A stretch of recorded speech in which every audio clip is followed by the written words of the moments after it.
Before a neurosurgeon ever earns their first real paycheck, they are already in a hole, not a small one. By the time they are finally allowed to operate on their own, they are usually well over $1 million behind where they started. Some of that is debt you can see, the kind that shows up on a loan statement. But most of it is a cost nobody ever puts on a brochure. This is the money that disappears before the famous salary ever arrives. And once you add it all up, the number is bigger and stranger than almost anyone expects. Start with the part you can actually see. The typical medical school graduate finishes owing about $200,000. That is the brochure number, the one everyone quotes, and it is real. But that is just what the average graduate borrows.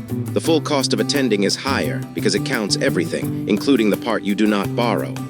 4 years at a public medical school now runs around $298,000 once you add tuition, fees, and simply living somewhere while you study. At a private school, that climbs to around $408,000. Most students borrow heavily to cover it. So before anything else, you are starting your career deep in debt just to be allowed to begin. And medical school is not where the bill begins. To even apply, you first need a 4-year college degree. A public in-state undergraduate education now runs about $108,000 across those 4 years. For most people, that is its own loan taken out years before medical school is even on the table, so stack them up. College first, then medical school on top. The visible, on-paper cost of the schooling alone is comfortably north of $300,000, and we have not yet talked about the part that actually hurts. Because the real cost of this career is not money, it is time. After college and medical school, a neurosurgeon still has to complete a residency, and neurosurgery has the longest standard residency in American medicine. 7 years. Not 1, not 3. 7 years of training after the degree is already finished.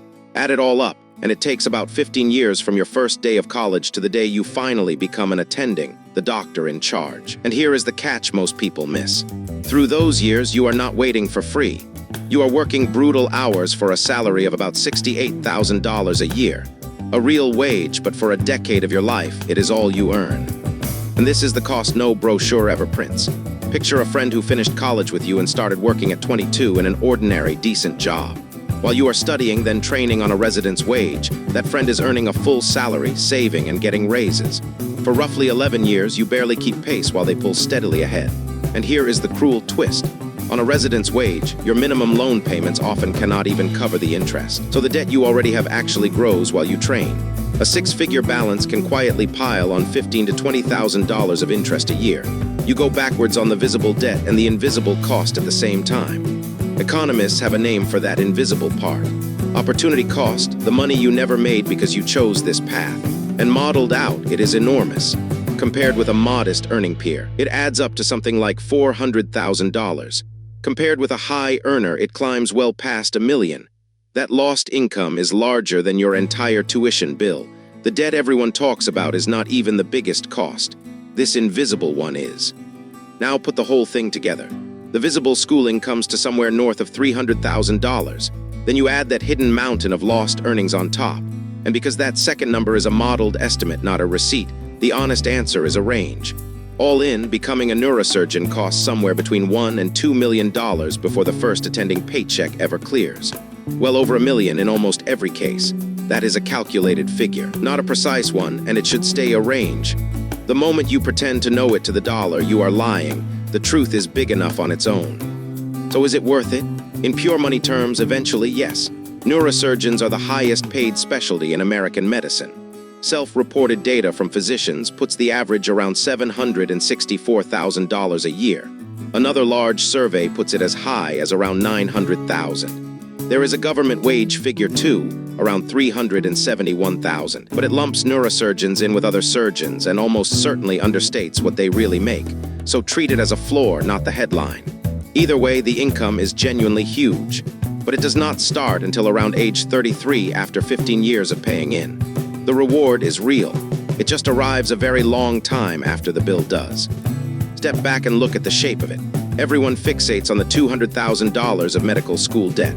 That is the number in the headlines, the one that scares people off.